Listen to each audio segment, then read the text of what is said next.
ፊልሙ የሚጀምረው በሚዙሪ ከተማ ውስጥ ኢቤ የተባለችውን ቦታ እያሳየን ነው። ቀኑም ጭጋጋማ ሲሆን ነገር ግን በጉሙ ውስጥ ይታዩ የነበሩ 3 መንገድ ዳር ላይ የተተከሉት ቢልቦርዶች ይታዩ ነበረ። ሚልደርድ የተባለችውም ሴት ወደ ኤቢንግ በምታመራበት ሰዓት ላይ 3ቱም ቢልቦርዶች ተመልክታ መኪናዋን ታቆማለች። በድብርት ውስጥ የነበረች ሲሆን ነገር ግን በዚህ ጊዜ የሆነ ሀሳብ መጥቶላታል። ከዚያም ሚልድረድ በዛው አካባቢ ይገኝ ወደ ነበረ ወደ አንድ የማስታወቂያ ድርጅት ታመራለች።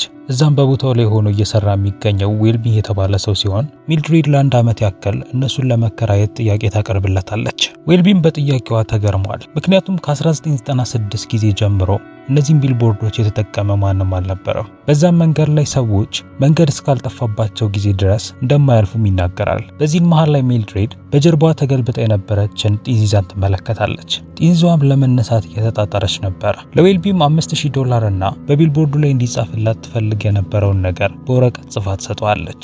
እሱም ካነበበው በኋላም የሆነ ሁኔታው ይቀየራል። በዛን ሰዓት ላይም ሚልድሬድ የአንጄላ ሄዝ እናት እንደሆነች ይገነዘባል። ከዚያም ሚልድሬድ ወደ መስኮቱ በመቅረብ ያቺን ጢንዚዛ ከወደቀችበት ታነሳታለች። የዌልቢ ልጅ የሆነችው አንጄላ ሄዝ ከ7 ወር በፊት ተደፍራ ነበር የተገደለችው። ከዚያም ሁለቱ በፋሲካ ዕለት ላይ ቢልቦርዶቹ ላይ ማስታወቂያውን ለመስቀል ይስማማሉ። ከዚያም ትዕይንቱ የፖሊስ ኦፊሰር የነበረውን ዲክሰንን ደግሞ ያሳየናል። በዛ ብዙ ሰው በማያልፍበት መንገድ ላይ በሚያመራበት ሰዓት ላይ ሁለት ሰዎች ቢልቦርዱ ላይ ሚልድሬድ ባለቻቸው መልኩ ሲለጥፉ ይመለከታል። መልእክቱንም ባነበበበት ሰዓት ላይ ይገረማል። የመጀመሪያው መልእክት እንዴት ቺፍ ዊልቢ የሚል ነበረ። ከዚያም ያንን ተመልክተው ከመኪናው በመውጣት ሌሎቹን ደግሞ ይመለከታል። ወደ ሁለቱ ሰዎች ጋርም በመቅረብ ያደረጉት ስላሉት ነገር በሚጠይቃቸው ሰዓት ላይ ጄሮም የተባለው ሰው ዲክሰን ባለው ነገር ሊስማማ አልቻለም። ከዚያም ዲክሰን መኪናውን አስነስቶ ከዛ በሚሄድበት ሰዓት ላይ የቀሩት 2 ቢልቦርዶች የሚሉትን ደግሞ ያነባል። እነሱም እስካሁን አልታሰሩም እና እየሞቱ መደፈር የሚል መልእክት ነበራቸው። በዛም በመደንገጥም በቢልቦርዱ ላይ ስሙ ወደ ተጠቀሰለት ወደ ቺፍ ዊልቢ ይደውላል። እሱም ከቤተሰቡ ጋር ራት እየተመገበ ነበረ። ሚስቷንም እየበሉ ስለነበረ ስልኩን እንዳያነሳ ብትነግረውም ነገር ግን ሳይሰማት በማሳቱ ትናደዳለች። ሁለቱ ልጆቹ ደግሞ ሆልና ጄን ይባላሉ። ኦፊሰር ዲክሰንም ስለ ቢልቦርዶቹ ይነግረዋል። በቀጣዩ ቀን ጧት ላይ ሚልድሬድ ቢልቦርዶቹ ባሉበት መንገድ ስታልፍ የኩራትና የጀግንነት ስሜት ይሰማታል። በጊዜውም ልጇን ሮቢን ወደ ትምህርት ቤት እያደረሰችው ነበረ። ሮቢም በቢልቦርዶቹ ላይ እናቱ ያደረገችውን ነገር ሲመለከት በዛ ይናደዳል። ከዚያም ሚልድሬድ ዴኒስ የተባለችውን ጓደኛዋን ደግሞ ታገኛታለች። እሷም ሚልድሬድ የኤቢንግ ፖሊሶች ላይ ልታረግ የነበረውን ነገር በሙሉ ታውቅ ነበረ። በቀጣይም ከፖሊሶች የተላከው ሴድሪክ ዌልቢን ለማግኘት ወደሱ ጋር ያመራል። እሱም በቢልቦርዱ ላይ ስለተጻፈው ጽሑፍና ከሚልድሬድ ጋርም ስላላቸው የቢዝነስ ውልም በጣም ተናዶ ነበረ። ዌልቢም ለሰውየው ፊት እንኳን አልሰጠውም ነበረ። ስለዚህም በመጨረሻ ቺፍ ዌልቢ ወደሱ ጋር በመምጣት ስለ ሁኔታው እሱን መጠየቅ ደግሞ ይጀምራል። እሱም በመጨረሻም ቢልቦርዱ ላይ እንዲሰቀል ያስደረገችው ሚልድሬድ እንደሆነች ይናገራል። በዛም ሰዓት ላይ ልክ እንደ ዲክሰን ያሉ ፖሊሶች ለዚህ ኃላፊነት የተሰጣቸውን ኃይል ያላግባብ እንደሚጠቀሙ እንገነዘባለን። የሚፈልገውን መረጃ ለማግኘትም ዊልቢን ለመደብደቡላ ተዳርሶ ነበረ። ሚልድሬድ በቀጣይ በአንድ ዜና ላይ በመቅረብ እነዚህን ቢልቦርዶችን ለመለጠፍ ምን እንዳነሳሳት መናገር ትጀምራለች። ለዚህም እንደ ምክንያትነት ያቀረበችውም ፖሊሶች ወንጀልን እንፋለማለን ቢሉም ነገር ግን ስለ ልጇ መደፈርና መሞት ምንም ያደረጉላት ነገር እንደሌለ በመናገር ነበረ። ፖሊሶች ይህን ስራቸውን ትተው ሌሎች አፍሪካን አሜሪካን ዜጋዎች ላይ ጥቃት ማድረስን ስራቸው አድርገው እንደያዙትም ትናገራለች። በቲቪው ላይም በቀጥታ ይህን ወንጀል ይመረምር የነበረው ቺፍ ዊልቢ እንደነበረ ትናገራለች። ከዚያም የሶስቱ ቢልቦርዶች ዜናም በከተማው ላይ ይሰራጫል። ስለዚህም ቺፍ ዊልቢ እሷ ወደምትገኝበት ቦታ ለማምራትና ለማናገር ይወስናል። ቢሆንም ግን ሁለቱም የሚያግባባቸው ምንም አይነት ነገር አልነበረም። ቺፍ ዊልቢም እሱ ካንሰር እንዳለበትና ሊሞትም ትንሽ ጊዜ እንደቀረው ይነግራታል። ሚልድሬድም ይህንን እንደምታውቅና ቢልቦርዱ ላይም እንዲለጠፍ ያደረገችውም ለዛ እንደሆነ ትናገራለች። ምክንያቱም ከመሞቱ በፊት ይህንን ወንጀል እንዲፈታላት ትፈልግ ነበረ። በሌላ በኩል ኦፊሰሩ ዲክሰን ከጉልበት ውጪ ደግሞ በመጠጥ ታግዞ ዌልቢን የቢልቦርዱን ማስታወቂያ እንዲያነሳ ይለምነዋል። እያሳየ የነበረውም 2 የተለያየ ማንነት ሲሆን ሚልድሬድም ወደዛ በመምጣት ዊልቢን ከጨዋታው እንዲያስወጣው ታደርገዋለች። በዛን ሰዓት ላይም በከተማ ውስጥ በመኪና ሻጭነት ይሰራ የነበረው ጄምስ የተባለው ሰው ከሚልድሬድ ጎን በመቆም ቲቪው ላይም ስለተናገረችው ነገር አስተያየት ይሰጣል። ወደ ቤት ስትመለስ ፋዘር ሞንጎመሪ የተባለው አንዱ ቄስ እየጠበቃት ነበረ። ከልጇ ጋርም ተቀምጠው ያገኘቻቸው ሲሆን ቄሱም በቢልቦርዱ ላይ እንዲለጠፍ ባደረገችው ነገር ምክንያት ልጇ ችግር ውስጥ እንደገባ ይነግሯታል። ስለ አንጄላም ጉዳይ ሁሉም ድጋፍ እንደሚያደርጉላትና ነገር ግን ያ ቢልቦርዱን እንደማያጠቃልል ይነግሯታል። ሚልድሬድም በዚህን ሰዓት ላይ በሰውየው በመናደድ የኤቢንግ ከተማ ፖሊስ ምንም ባላደረጉበት ጊዜ ላይ ይህ ወንጀል ሲፈጸም እነሱ ግን የነበራቸውን አቅም በመጠቀም እንኳን ምንም ባለማድረጋቸው ትወቅሳቸዋለች። በቀጣይ ዊልቢ ከካንሰሩ ጋር እየተፋለመ ይገኛል። በሕክምናው ላይም ብዙ ጊዜ ማቃጠል እንደሌለበትም ነበር እየተሰማው የነበረው። ከዚያም በቀጥታ ወደ ስቴሽን በማምራትም ስለ አንጄላ ኬዝ ይጠይቃቸዋል። ቺፍ ዲክሰንም ዊልቢ ይህንን ኬዝ እንዲተወው ይጠይቀዋል። አሁን ላይም እንደ ዋና ስራው አድርጎ እያየው የነበረውም ከቢልቦርዱ ላይ ያንን ማስታወቂያ ማስነሳት ብቻ ነበረ። ነገር ግን ይህም ሊሳካላቸው አልቻለም። ከዚያም ዊልቢ ከዲክሰን ጋር አንድ ላይ በመሆን የአንጄላን ፋይል ከፍተው ድጋሚ ስለተፈጠረባት ነገር ማጥናት ይጀምራሉ። ሚልድሪድ በቀጣይ ስለ ቢልቦርዱ ወቀሳ እያቀረቡ ከነበሩት ሰዎች መካከል አንድ ወደ ነበረው የጥርስ ሐኪም ጋር ትሄዳለች። ከዚያም የሱን መሳሪያን በመጠቀምም ጣቱን ትበሳበታለች። በዚህም ምክንያት ሚልድሪድ ትታሰርና ወደ ቺፍ ዌልቢ ጋር ትወሰዳለች። ከዲክሰን ጋርም በንግግር ከተጣሉ በኋላ በመጨረሻ ከዌልቢ ጋር ማውራት ትጀምራለች። ሚልድሪድም የጥርስ ሐኪሙ ጣት ላይ ያንን እንዳላደረገች ትናገራለች። ቢሆንም ዊልቢ ግን እሷን መጫን ይጀምራል። እነዛም በቢልቦርዱ ላይ የሚገኙ ማስታወቂያዎችንም ማታነሳ ከሆነ በፍርድ ቤትም እንደሚያቆማት ይነግራታል። ከዚያም በዚህን መሃል ላይ ግን ዊልቢ ድንገት ደም ያስለዋል።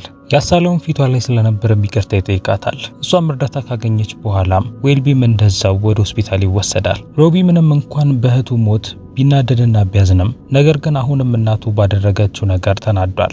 እናም ቢልቦርዱን በሚመለከትበት ጊዜ ላይም የበለጠ ንዴቱ እየጨመረ ነበረ። ሚልድሬድም በዚህን ሰዓት ላይ ልጇን ለአንዴና ለመጨረሻ ጊዜ ያየችበትን ጊዜ ታስታውሳለች። በትውስታው ላይ እንደምንመለከተውም እናትና ልጅ ጥሩ የሚባል ግንኙነት አልነበራቸው። እናም በዚህ ምክንያትም ቤተሰባቸውም ጥሩ ሁኔታ ላይም አልነበረም። ትውስታውም የሚያበቃው እናትና ልጅ ተጨቃጭቀው ሲለያዩ ሲሆን አንጄላን በምትሄድበት ጊዜ ላይ እንድትደፈር ተስፋ እንደምታደርግ ትናገራለች። ሚልድሬድም እንደዛው ያለችው እንዲደረግላት ትረግማታለች። በቀጣይ የሚልድሬድ የቀድሞ ፍቅረኛ የነበረው ቻርሊ ፌኔሎፒ ከተባለችው ወጣት ፍቅረኛው ጋር አንድ ላይ በመሆን ወደዛ ቤት ይመጣል። ሚልድሬድም ከልጇ ጋር ለመቀራረብ እየሞከረች በነበረችበት ጊዜ ላይ ድንገት ቻርሊ ስለ ቢልቦርዶች እሷን መጠየቅ ይጀምራል። ባደረገችውም ነገርም ደስተኛ አልነበረም። ንግግራቸውም ወደ ጭቅጭቅ በሚቀየርበት ሰዓት ላይ ቻርሊ እሷን ያንቃታል። ሮቢም ለሷ በመደረብም አንገቱ ላይ ቢላውን ይደቅናል። ልክ በዛን ሰዓት ላይ ፔኔሎፒ ወደዛ ትገባና የእሷን መምጣትም ሲመለከቱ ሁሉም ይረጋጋሉ። እሷን ባላወቀችው መልኩም ሁሉንም ታረጋጋቸዋለች። ከዚያም ቻርሊ አንጄላ ወደሱ ጋር በመምጣት ለመኖር ፈልጋ እንደነበር ይነግራታል። ሮቢም ይህንን ያቅ እንደነበርም ነበር የሚናገረው። ቢሆንም ግን ሚልድሬድ ልታምነው አልቻለችም ነበረ። ስለዚህም ሮቢን በምትጠይቀው ሰዓት ላይ እሱ የሚያውቀው ነገር እንዳልነበር ይናገራል። ዲክሰን በሌላ በኩል ስለ ቢልቦርዶቹ ያለውን ጉዳይ እንዴት መፍታት እንደሚችል በሚያስብበት ሰዓት ላይ እናቷ አንድ ሀሳብን ታመጣለታለች። ይህም ሀሳብ ሚልድሬድን ካልቻላት በጓደኞቿ እንዲመጣባት ነበር። ስለዚህም በመጨረሻ ዲኒስን ያስራታል። ሚልድሬድም ወደ ፖሊስ ጣቢያው በንዴት ተሞልታ ትደርሳለች። ዲክሰንንም ስለ ሁኔታው በምትጠይቀው ሰዓት ላይ ዊልቢ ከልጆቹ ጋር ሊዝናና ከስራ እንደወጣ ይነግራታል። በቀጣይ ሚልድሬድ በቢልቦርዱ አካባቢ አበባ በምትተክልበት ሰዓት ላይ ድንገት በህይወቷ የማታውቃትን የሴት አጋዘን በቅርብ ርቀት ላይ ትመለከታታለች። ይህም ትልቅ ደስታም ይፈጥርላታል። በሌላ በኩል ዊልቢ ከሚልድሬድ ጋር የነበረውን ኮንትራት ለማቋረጥ እያሰበ ነው። ምክንያቱም ደግሞ መክፈል ያለባትን ገንዘብ በጊዜው ልትከፍል አልቻለችም። ጸሐፊው ፓምም ወደዛ በመምጣት በሚልድሬድ በኩል የተላከ መሆኑን በመናገር በብዛት የሚቆጠረውን ገንዘብ ትጠዋለች። ይህም ገንዘብ ኮንትራታቸውን ለማራዘም የሚበቃ ገንዘብ ነበረ። በሌላ በኩል ዊልቢ ከቤተሰቡና ከሚስቱ ጋር ጥሩ ጊዜን እያሳለፈ ያለ ይመስላል። ከዚያም በመጨረሻ እነሱ በተኙበት ሰዓት ላይ ግን ድንገት ራሱን ያጠፋል። ዊልቢም የመጨረሻ ደብዳቤን ጽፎላቸው ያለፈ ሲሆን በጽሁፉም ላይ ቤተሰቦቹ የእሱን የስቃይ ሞት ማየት እንደማይገባቸው ይናገር ነበር። ይህም ከሆነም በኋላም ሚስቱ ለሱ መሞት ምክንያት ሚልድሬድና ቢልቦርዱ እንደሆነ ማሰብ ትጀምራለች።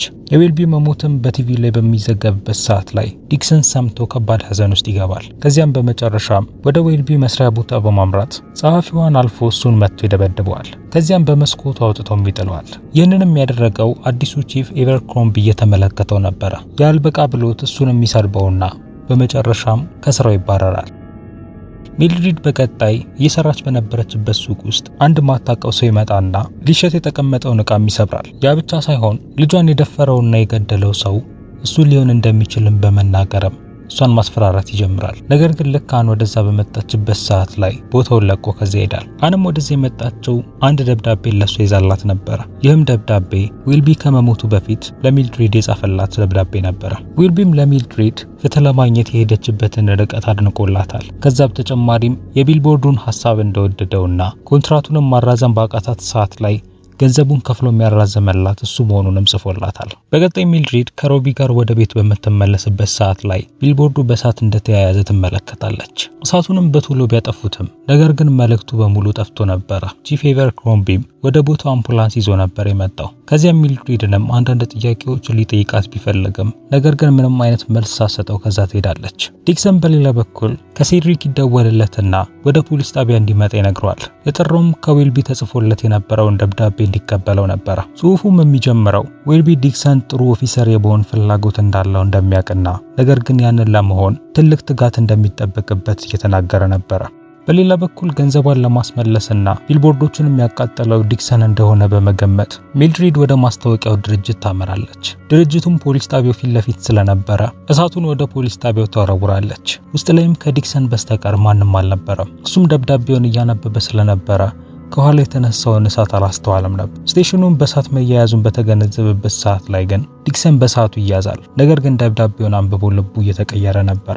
ከዚያም ለራሱ ሳያስብም የአንጄላ ሃይስ ፋይል በእሳቱ እንዳይቃጠል ለማድረግ ይሞክራል። በዚህም ሰዓት ላይ ግን ድንገት ጄምስ ወደዛ ይደርስና በእሳቱ ተይዞ የነበረውን ዲክሰንን እሳቱን ያጠፋለታል።